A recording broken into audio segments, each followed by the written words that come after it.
നമുക്ക് പ്രാർത്ഥിക്കാം. ആരാധ്യനായ ഞങ്ങളുടെ വാഴ്ത്തപ്പെട്ട ദൈവമേ, സ്വർഗീയ പിതാവേ, വിശുദ്ധ ദിനത്തിന്റെ പ്രഭാതം ഞങ്ങളുടെ ആയുസ്സിൽ വീണ്ടും ഒരു പ്രാവശ്യം കൂടെ ഒന്ന് ഒരുക്കി നൽകിയതിനായി സ്തോത്രം. ആത്മാവിലും സത്യത്തിലും അങ്ങ് ആരാധിക്കാൻ ഞങ്ങളെല്ലാവരും ആയിരിക്കുന്ന ഇടങ്ങളിൽ അവിടെ ഞങ്ങൾക്ക് ഇടവരുത്തണമേ.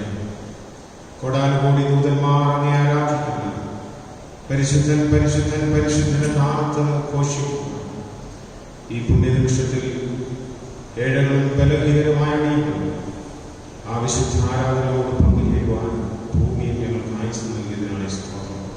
ഞങ്ങളുടെ എളിയ ആരാധനയോട് അംഗീകരിക്കണമേ. ഞങ്ങളുടെ ബലഹീനതകളെയും കുറവുകളെയും പോക്കണമേ. ഇന്നത്തെ ആരാധനയുടെ ആദ്യോടന്തം ദൈവസാന്നിധ്യത്തിന്റെയും സാമീപ്യത്തിന്റെ നിറവിൽ ഞങ്ങളെ അവിടെ പുലർത്തിക്കൊള്ളണമേ.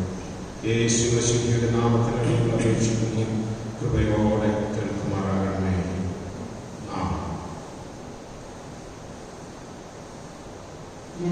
യെരൂശലേമേ, മുമ്പ് നീ യശസ്സരുപുരം എന്നാരംഭിക്കുന്ന 113-ാമത്തെ ഗീതം പാടി ദൈവത്തെ മഹത്വപ്പെടുത്തി നമ്മുടെ ആരാധന ആരംഭിക്കാം. 113-ാമത്തെ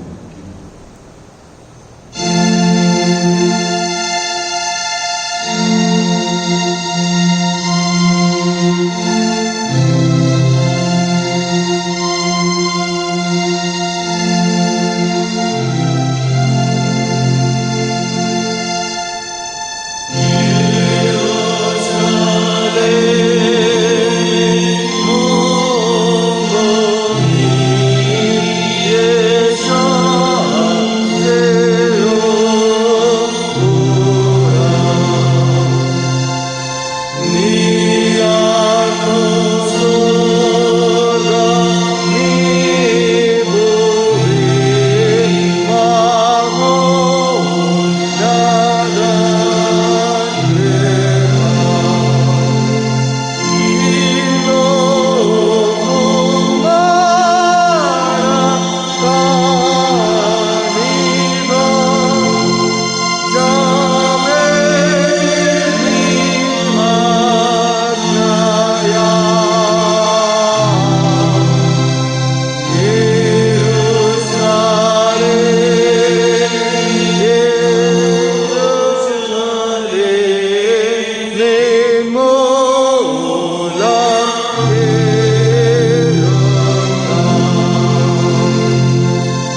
സ്നേഹത്തിലും സത്യത്തിലും കൃപയും കനിവും സമാധാനവും നമ്മോട് കൂടെ ഇരിക്കുമാറാകട്ടെ.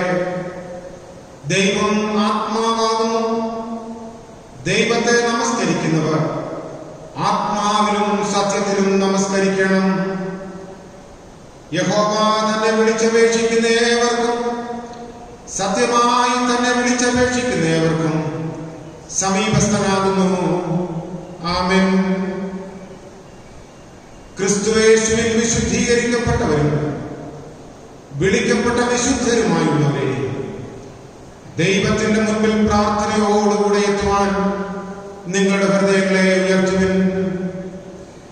ഇവിടെ നിശ്ചയമായി ദൈവഭവനവും സ്വർഗവാതിലുമുണ്ട്.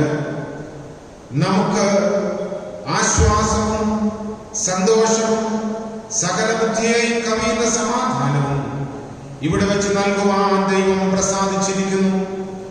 ഇവിടെ വെച്ച് തിരുവചനവും ദിവ്യ ജ്വൽക്കറികളും മുഖാന്തരം ദൈവം നമ്മോട് സംസാരിക്കുന്നതായി നാം കേൾക്കുന്നുവല്ലോ. ഇങ്ങനെ നമ്മോട് സമീപിച്ചു വന്നിരിക്കുന്ന ദൈവത്തോട് നാം അണഞ്ഞു ചേർന്ന് നമ്മുടെ കൃതജ്ഞതാ സ്തോത്രങ്ങൾ അർപ്പിക്കുന്നത് യോഗ്യവും ന്യായവുമാകുന്നു. എന്നാലും നാം പാപം ചെയ്തു പോയിട്ടുള്ളവരും ദൈവത്തിന്റെ പരിശുദ്ധ സന്നിധിയിൽ നിൽപ്പാൻ യോഗ്യതയില്ലാത്തവരും ആണെന്ന് ഓർത്ത് പരമാർത്ഥമായ അനുതാപത്തോടെ നമ്മുടെ പാപങ്ങളെ ദൈവസന്നിധിയിൽ നമുക്ക് ഏറ്റുപറയാം. നമ്മുടെ ജീവിതത്തിൽ വന്നുപോയ എല്ലാ വീഴ്ചകളെയും നമ്മുടെ അന്തരേന്ദ്രിയങ്ങളെ ശോധന ചെയ്യുന്നത് മുൻപാകെ ഏറ്റുപറഞ്ഞ് നമുക്ക് പാപക്ഷമ പ്രാപിക്കാം. 131 ഗീതത്തിന്റെ 1-ാം ചരണം അനുതാപഗീതമായി ആരംഭിക്കാം. വൈകാതെയാണ് പാപിയെ വാ.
പാഠപുസ്തകത്തിൽ കൊടുത്തിരിക്കുന്ന ക്രമപ്രകാരം നമുക്ക് 1 മുതൽ 4 വരെ, 9 മുതൽ 13 വരെയുള്ള വാക്യം പ്രതിവാക്യമായി വായിച്ച് ദൈവസന്നിധിയിൽ നമ്മുടെ പരിശുദ്ധിയിലേക്ക് അടുത്തു വരാൻ പ്രാർത്ഥിക്കാം. 151-ാം സങ്കീർത്തനം 1 മുതൽ 4 വരെ, 9 മുതൽ 13 വരെ. ദൈവമേ, നിന്റെ ദയയ്ക്ക് തക്കവണ്ണം എന്നോട് കൃപയുണ്ടാകണമേ. എന്നെ നന്നായി കഴുകി എന്റെ അകൃത്യം പോക്കണമേ. പാപം നീക്കി എന്നെ വെളുപ്പാക്കണമേ. എന്റെ ലംഘനങ്ങളെ ഞാൻ അറിയുന്നു. എന്റെ പാപം എപ്പോഴും എന്റെ മുമ്പിലിരിക്കുന്നു. നിന്നോട് തന്നെ ഞാൻ പാപം ചെയ്തു, നിനക്ക് അനിഷ്ടമായുള്ളത് ഞാൻ ചെയ്തിരിക്കുന്നു. സംസാരിക്കുമ്പോൾ നീ നീതിമാനായി വിധിക്കുമ്പോൾ നിർമ്മലനായി വിധിക്കേണ്ടത് തന്നെ. എന്റെ പാപങ്ങളെ കാണാതവണ്ണം നിന്റെ മുഖം മറയ്ക്കണമേ. എന്റെ അകൃത്യങ്ങളൊക്കെ മായ്ച്ചു കളയണമേ. ദൈവമേ, നിർമ്മലമായ ഒരു ഹൃദയം എന്നെ സൃഷ്ടിച്ച് സ്ഥിരമായ ആത്മാവിനെ നിർമ്മിക്കണമേ. നിന്റെ സന്നിധിയിൽ നിന്ന് എന്നെ തള്ളിക്കളയരുതേ. എന്റെ പരിശുദ്ധാത്മാവിനെ നിന്നടിക്കുകയും വരുതേ. നിന്റെ രക്ഷയുടെ സന്തോഷം എനിക്ക് തിരികെ തരണമേ. ആത്മാവിനെ തന്നെ താങ്ങണമേ. അപ്പോൾ ഞാൻ അതിക്രമക്കാരോട് നിന്റെ വഴികളെ ഉപദേശിക്കും. പാപത്തെ ഓർത്ത് യഥാർത്ഥമായി ദുഃഖിച്ച് പശ്ചാത്താപപ്പെടുന്നവരും നമ്മുടെ വീണ്ടെടുപ്പുകാരനായ ക്രിസ്തുവിൽ നിർവ്യാജം വിശ്വസിക്കുന്നവരുമായുള്ളവരെ, മനസ്സും ജീവിതവും പുതുക്കപ്പെടണമെന്ന് ആഗ്രഹിക്കുന്ന എല്ലാവർക്കും പാപമോചനമുണ്ടെന്ന് വിശുദ്ധ സുവിശേഷത്തിൽ പറഞ്ഞിരിക്കുന്ന ആശ്വാസകരമായ സ്ഥിരവചനങ്ങൾ കേട്ടുകൊള്ളുവിൻ. സർവശക്തനായ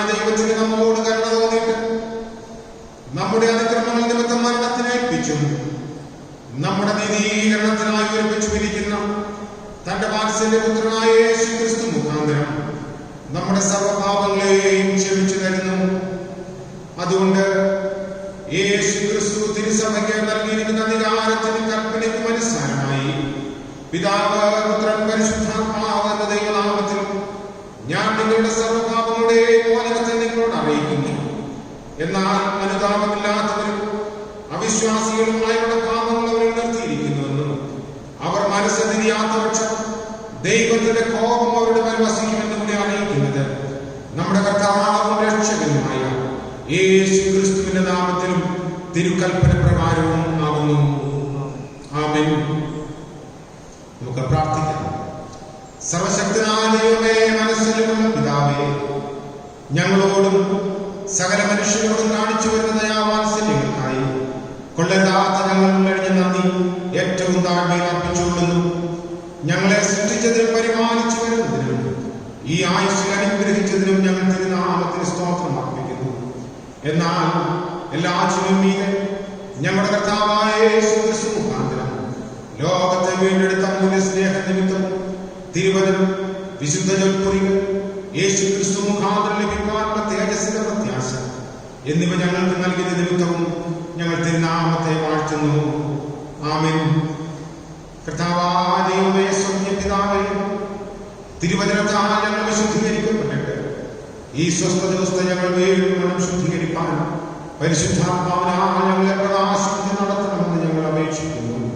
ഞങ്ങൾ ഞങ്ങളുടെ രക്ഷിതാവിൽ മുറ്റും ആശ്രയിച്ചു പ്രയാണത്തിനൊടുവിൽ സ്വർഗീയ രാജ്യത്തിൽ എത്തിച്ചേരും വരെ എല്ലാ ഇടർച്ചകളെയും സൂക്ഷിച്ചൊഴിച്ച് തിരുവചന പ്രകാരം ഞങ്ങളുടെ നടപ്പവസ്ഥയെ ക്രമപ്പെടുത്തി രക്ഷിതാവിനെ വിടാതെ പിൻചെല്ലുവാൻ തുണയ്ക്കണം എന്ന് അപേക്ഷിക്കുന്നു. ആമേൻ. ഇന്നത്തെ നിശ്ചയിച്ചിരിക്കുന്ന വേദഭാവങ്ങൾ വായിക്കുന്നതിന് മുൻപായി 143-ാമത്തെ ഗീതത്തിന്റെ 1-ാമത്തെ ചരണം ആരംഭിക്കാം.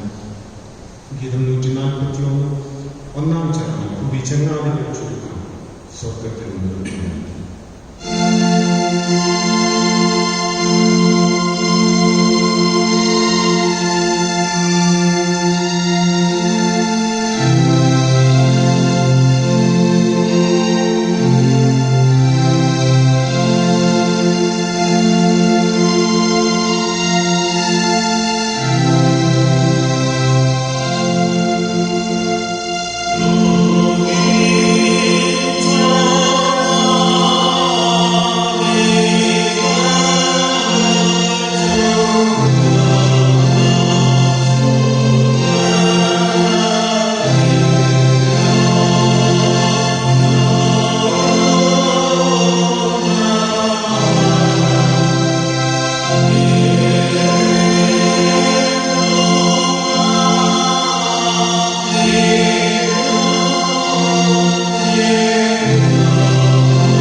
എന്നാൽ അവന്റെ പിതാവായ അബ്രഹാമിന്റെ കാലത്ത് അവന്റെ പിതാവിന്റെ ദാസന്മാർ കുഴിച്ചിരുന്ന കിണറൊക്കെയും ഫെലിസ്ത്യർ മണ്ണിട്ട് നികത്തി കളഞ്ഞിരുന്നു. അബീമേലെക്ക് ഇസാക്കിനോട്, നീ ഞങ്ങളെക്കാൾ ഏറ്റവും ബലവാനാകുന്നത് ഞങ്ങളെ വിട്ടുപോക എന്ന് പറഞ്ഞു. അങ്ങനെ ഇസാക്ക് അവിടെ നിന്ന് പുറപ്പെട്ടു ഗിരാർ താഴ്വരയിൽ കൂടാരമടിച്ചു അവിടെ പാർത്തു. തന്റെ പിതാവായ അബ്രഹാമിന്റെ കാലത്ത് കുഴിച്ചതും അബ്രഹാം മരിച്ച ശേഷം ഫെലിസ്ത്യർ നികത്തിക്കളഞ്ഞതുമായ കിണറുകൾ ഇസ്ഹാക്ക് പിന്നെയും കുഴിച്ചു തന്റെ പിതാവ് അവർക്ക് ഇട്ടിരുന്ന പേർ തന്നെ ഇട്ടു. ഇസാക്കിന്റെ ദാസന്മാർ ആ താഴ്വരയിൽ കുഴിച്ചു നീരുറവുള്ള ഒരു കിണർ കണ്ടു. അപ്പോൾ ഗെരാർ ദേശത്തിലെ ഇടയന്മാർ, ഈ വെള്ളം ഞങ്ങൾക്കുള്ളത് എന്ന് പറഞ്ഞു ഇസാക്കിന്റെ ഇടയന്മാരോട് ശണ്ടയിട്ടു. അവർ തന്നോട് ശണ്ടയിട്ടത് കൊണ്ട് അവൻ ആ കിണറിന് ഏശക് എന്ന് പേർ വിളിച്ചു. അവൻ മറ്റൊരു കിണർ വിളിച്ചു. അതിനെക്കുറിച്ചും അവർ ശണ്ടയിട്ടത് കൊണ്ട് അവൻ അതിന് സിത്ന എന്ന് പേർ വിളിച്ചു. അവൻ അവിടെ നിന്ന് മാറിപ്പോയി മറ്റൊരു കിണർ വിളിച്ചു. അതിനെക്കുറിച്ച് അവർ ശണ്ടയിട്ടില്ല. യഹോവ ഇപ്പോൾ നമുക്ക് ഇടമുണ്ടാക്കി നാം ദേശത്ത് വർദ്ധിക്കുമെന്ന് പറഞ്ഞു അവൻ അതിന് രഹോബോത്ത് എന്ന് പേരിട്ടു. അവിടെ നിന്നും അവൻ ബേർശേബയ്ക്ക് പോയി. അന്ന് രാത്രി യഹോവ അവന് പ്രത്യക്ഷനായി, ഞാൻ നിന്റെ പിതാവായ അബ്രഹാമിന്റെ ദൈവമാകുന്നു, നീ ഭയപ്പെടേണ്ട, ഞാൻ നിന്നോട് കൂടെ ഉണ്ട്. എന്റെ ദാസനായ അബ്രഹാം നിമിത്തം ഞാൻ നിന്നെ അനുഗ്രഹിച്ചു, നിന്റെ സന്തതിയെ വർദ്ധിപ്പിക്കും എന്ന് അരുളി ചെയ്തു. അവിടെ അവൻ ഒരു യാഗപീഠം പണിതു യഹോവയുടെ നാമത്തിൽ ആരാധിച്ചു. അവിടെ തന്റെ കൂടാരം അടിച്ചു. അവിടെയും ഇസാക്കിന്റെ ദാസന്മാർ ഒരു കിണറ് കുഴിച്ചു. അനന്തരം അബീമേലെക്കും സ്നേഹിതനായ അഹൂസത്തും സേനാപതിയായ ശീക്കോലും ഗെരാറിൽ നിന്ന് അവന്റെ അടുക്കൽ വന്നു. ഇസാക്ക് അവരോട്, നിങ്ങൾ എന്തിനും എന്റെ അടുക്കൽ വരുന്നു? നിങ്ങൾ എന്നെ ദേഷിച്ചു നിങ്ങളുടെ ഇടയിൽ നിന്ന് അയച്ചു കളഞ്ഞുവല്ലോ എന്ന് പറഞ്ഞു. അതിനവർ, യഹോവ നിന്നോട് കൂടെയുണ്ട് എന്ന് ഞങ്ങൾ സ്പഷ്ടമായി കണ്ടു. അതുകൊണ്ട് നമുക്ക് തമ്മിൽ, ഞങ്ങൾക്കും നിനക്കും തമ്മിൽ തന്നെ ഒരു സത്യബന്ധം ഉണ്ടായിരിക്കണം. ഞങ്ങൾ നിന്നെ തൊട്ടിട്ടില്ലാത്തതുപോലെ നന്മ മാത്രം നിനക്ക് ചെയ്തു നിന്റെ സമാധാനത്തോടെ അയച്ചതുപോലെ നീ ഞങ്ങളോട് ഒരു ദോഷവും ചെയ്യുകയില്ല എന്നു ഞങ്ങളും നീയും തമ്മിൽ ഒരു ഉടമ്പടി ചെയ്യുക. നീ യഹോവയാൽ അനുഗ്രഹിക്കപ്പെട്ടവനല്ലോ എന്ന് പറഞ്ഞു. ഇവിടെ പഴയ നിയമവേദഭാഗം വായിക്കാൻ ശ്രമിക്കുന്നത്. പുതിയ നിയമവേദഭാഗം മത്തായി സുവിശേഷം 5-ാം അധ്യായം 21 മുതൽ 37 വരെയുള്ള ദൈവവചനം. കൊല ചെയ്യരുത് എന്നും ആരെങ്കിലും കൊല ചെയ്താൽ ന്യായവിധിക്ക് യോഗ്യനാകും എന്നും പൂർവന്മാരുടെ അരുളി ചെയ്തത് നിങ്ങൾ കേട്ടിട്ടുണ്ടല്ലോ. ഞാനും നിങ്ങളോട് പറയുന്നത്, സഹോദരനോട് കോപിക്കുന്നവൻ എല്ലാം ന്യായവിധിക്ക് യോഗ്യനാക്കുന്നു. സഹോദരനോട് നിസ്സാര എന്ന് പറഞ്ഞാലോ ന്യായവിധി സഭയുടെ മുമ്പിൽ നിൽക്കേണ്ടി വരും. മൂഢ എന്ന് പറഞ്ഞാലോ അഗ്നി നരകത്തിന് യോഗ്യനാക്കുന്നു. ആകയാൽ നിന്റെ വഴിപാട് യാഗപീഠത്തിൽ കൊണ്ടുവരുമ്പോൾ സഹോദരനും നിന്റെ നേരെ വല്ലതും ഉണ്ടെന്ന് അവിടെ വെച്ച് ഓർമ്മ വന്നാൽ നിന്റെ വഴിപാട് അവിടെ യാഗപീഠത്തിന്റെ മുമ്പിൽ വെച്ചു ഒന്നാമത് ചെന്ന് സഹോദരനോട് നിരന്നു കൊടുക്കാം. പിന്നെ വന്നു നിന്റെ വഴിപാട് കഴിക്കാം. നിന്റെ പ്രതിയോഗിയോട് കൂടി വഴിയിൽ ഉള്ളപ്പോൾ തന്നെ വേഗത്തിൽ അവനോട് ഇണങ്ങിക്കൊടുക്കാം. അല്ലാഞ്ഞാൽ പ്രതിയോഗി നിന്നെ ന്യായാധിപൻ സേവകനും ഏൽപ്പിച്ചിട്ട് നീ തടവിൽ ആയിപ്പോകുന്നു. ഒടുവിലത്തെ കാശുകളും കൊടുത്തു തീരുവോളം നീ അവിടെ നിന്ന് പുറത്തു വരികയില്ല എന്ന് ഞാൻ സത്യമായിട്ട് നിന്നോട് പറയുന്നു. വ്യഭിചാരം ചെയ്യരുത് എന്ന് അരുളി ചെയ്തത് നിങ്ങൾ കേട്ടിട്ടുണ്ടല്ലോ. ഞാൻ നിങ്ങളോട് പറയുന്നത്, സ്ത്രീയെ മോഹിക്കേണ്ടതിന് അവളെ നോക്കുന്നവൻ എല്ലാം ഹൃദയം കൊണ്ട് അവളോട് വ്യഭിചാരം ചെയ്തിട്ടുണ്ട്. എന്നാൽ വലങ്കണ്ണോ നിനക്ക് ഇടർച്ച വരുത്തുന്നുവെങ്കിൽ അതിനെ ചൂന്നെടുത്ത് എറിഞ്ഞു കളകാം. നിന്റെ ശരീരം മുഴുവനും നരകത്തിൽ വീഴുന്നതിനേക്കാൾ നിന്റെ അവയവങ്ങളിൽ ഒന്ന് നശിക്കുന്നത് നിനക്ക് പ്രയോജനമല്ല. വലങ്കായി നിനക്ക് ഇടർച്ച വരുത്തുന്നുവെങ്കിൽ അതിനെ വെട്ടി എറിഞ്ഞു കളകാം. നിന്റെ ശരീരം മുഴുവനും നരകത്തിൽ പോകുന്നതിനേക്കാൾ അവയവങ്ങളിൽ ഒന്ന് നശിക്കുന്നത് നിനക്ക് പ്രയോജനമല്ല. ആരെങ്കിലും ഭാര്യയോ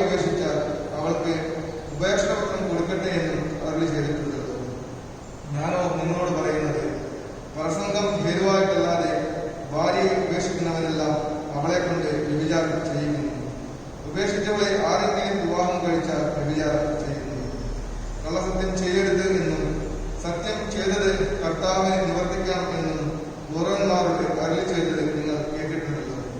ഞാനോ നിങ്ങളോട് പറയുന്നത്, അശേഷം സത്യം ചെയ്യരുത്. സ്വർഗത്തെ കൊണ്ട് അരുത്, അത് ദൈവത്തിന്റെ സിംഹാസനം. ഭൂമിയെ കൊണ്ട് അരുത്, അത് അവന്റെ പാദപീഠം. യെരുശലേമിനെ കൊണ്ടും അരുത്, അത് മഹാരാജാവിന്റെ നഗരം. നിന്റെ തലയെ കൊണ്ടും സത്യം ചെയ്യരുത്. ഒരു രോമോ വെളുപ്പിപ്പാനോ കറപ്പിപ്പാനോ നിനക്ക് കഴിയുകയില്ലല്ലോ. നിങ്ങളുടെ വാക്ക് തൂവ് തൂവ് എന്നും ഇല്ല ഇല്ല എന്നും ആയിരിക്കട്ടെ. ഇതിൽ അധികമായ ദുഷ്ടനിൽ നിന്ന് വരുന്നു. ഇവിടെ വേദഭാഗം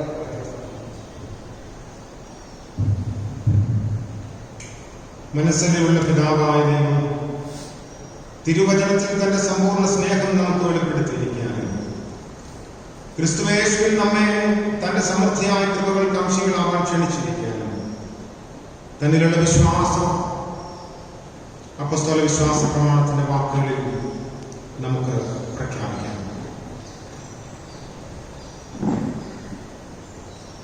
സ്വർഗങ്ങൾക്കും ഭൂമിക്കും സൃഷ്ടാവായി സർവശക്തനായ പിതാവായ ദൈവത്തിൽ ഞാൻ വിശ്വസിക്കുന്നു. അവന്റെ ഏകപുത്രനായ നമ്മുടെ കർത്താവായ യേശുക്രിസ്തുവിൽ ഞാൻ വിശ്വസിക്കുന്നു.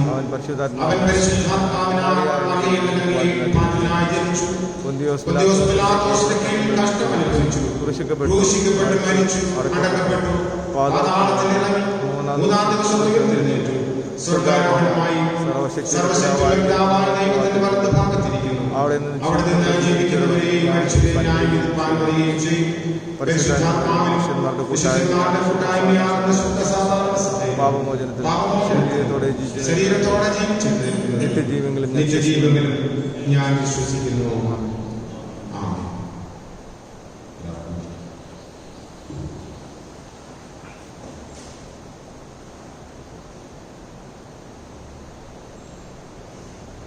വിശുദ്ധ ആരാധനയിലേക്ക്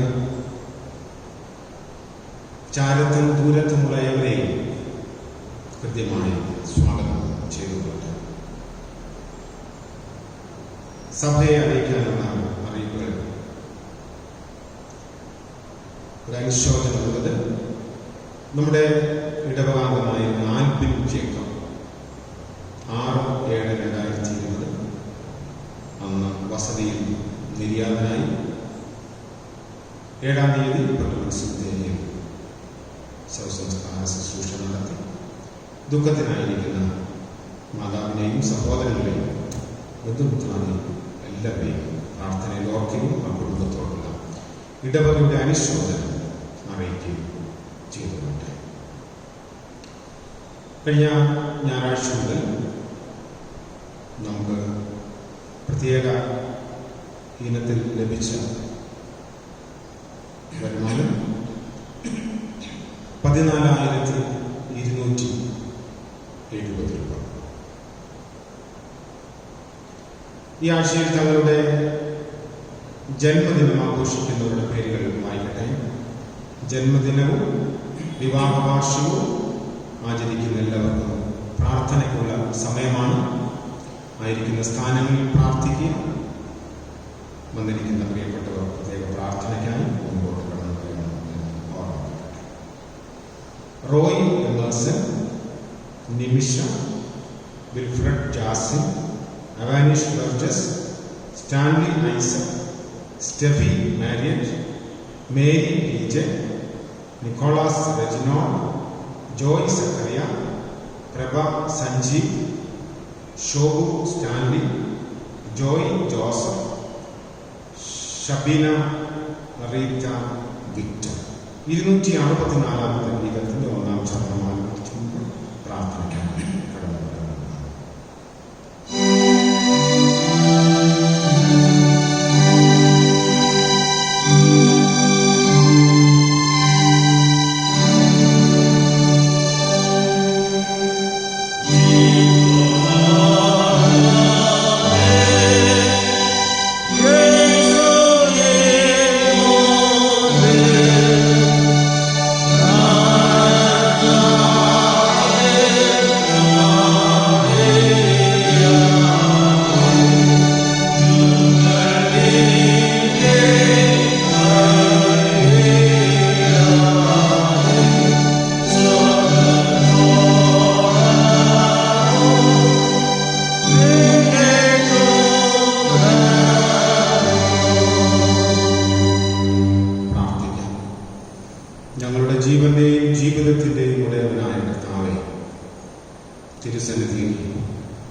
വിനയത്തോടും താഴ്മയോടും കൂടി അടുത്തു വന്നിരിക്കുന്ന പ്രിയപ്പെട്ടവരെ അനുഗ്രഹിക്കണമേ.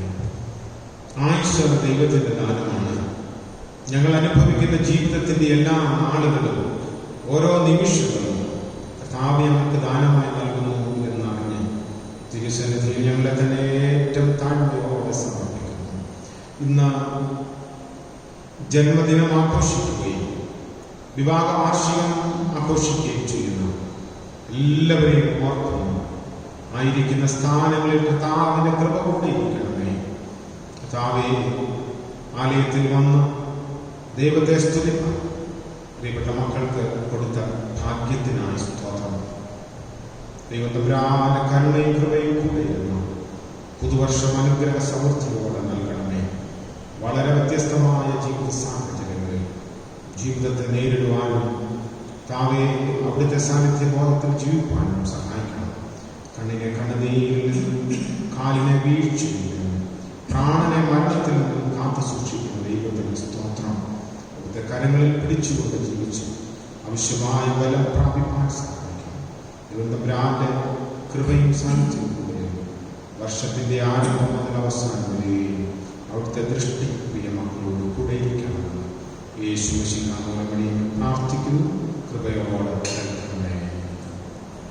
ത്രിയേക ദൈവത്തിന്റെ കരുണയും അനുഗ്രഹവും സാന്നിധ്യവും പ്രിയരെ നിങ്ങൾ എല്ലാവരും കൂടെ നിങ്ങളുടെ ആയുസ്സിന്റെ എല്ലാ വഴികളിലും നിങ്ങളുടെ പരിശ്രമങ്ങളിലും ആവശ്യങ്ങളിലും കൂടെ ഇരുന്ന് അനുഗ്രഹിച്ച് വഴി നടത്തുമാറാകട്ടെ.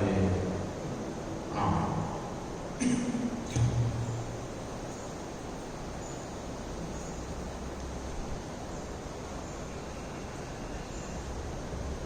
ക്രിസ്തീയ ഗീതങ്ങൾ 212 ഗീതം ആവശ്യമായ ചരണങ്ങൾ ആരംഭിക്കുമ്പോൾ സ്തോത്ര വഴിപാട് അർപ്പിക്കാവുന്നതാണ്. വളരെ അങ്കുലി പരിമിതമായ ആളുകൾ മാത്രമാണ് പ്രത്യേക പ്രാർത്ഥനയ്ക്കായി കടന്നു വന്നിരിക്കുന്നത്. 212 ഗീതം ആരംഭിക്കുമ്പോൾ ക്രമീകരിച്ച പ്രകാരം നിങ്ങളുടെ വഴിപാട് സമർപ്പിക്കാവുന്നതാണ്.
ഞങ്ങൾക്ക് ലഭിച്ച അനുഗ്രഹത്തിനാണ് സ്തോത്രം.